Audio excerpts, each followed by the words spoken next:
Hi guys, Bradley McCaw here. We're coming to you from Studio One at Studios 301 in Sydney, and today marks the start of the second phase of the Worried Minds project.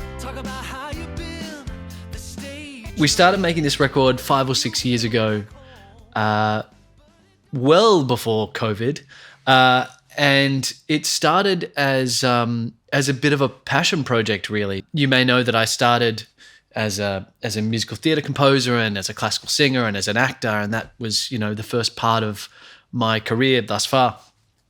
And I used to spend all of my off time just collecting vinyl records and these old LPs and essentially studying American folk music, American blues and gospel music. And through that time, I developed this big passion for the history of the music and particularly the music from the 1970s. People like Paul Simon and Billy Joel and Van Morrison and essentially American music.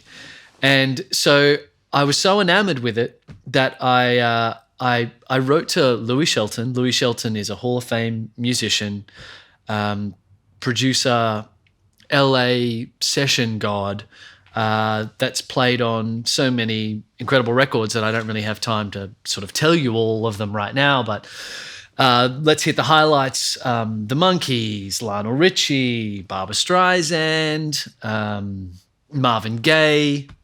I've heard some incredible stories from him about sessions that didn't make cuts, but that's neither here nor there.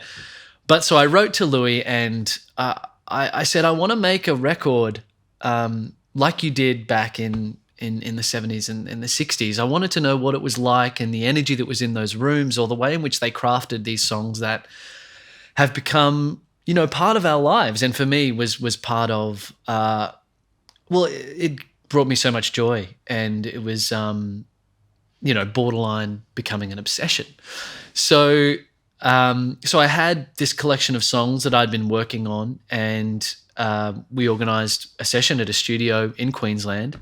And we went in and we spent, in the end, was about 4 days getting all the beds. So with drums and bass, and we would walk in and he'd just run down a chart, and we'd play it a few times until we were happy with a take, and then we'd just move on.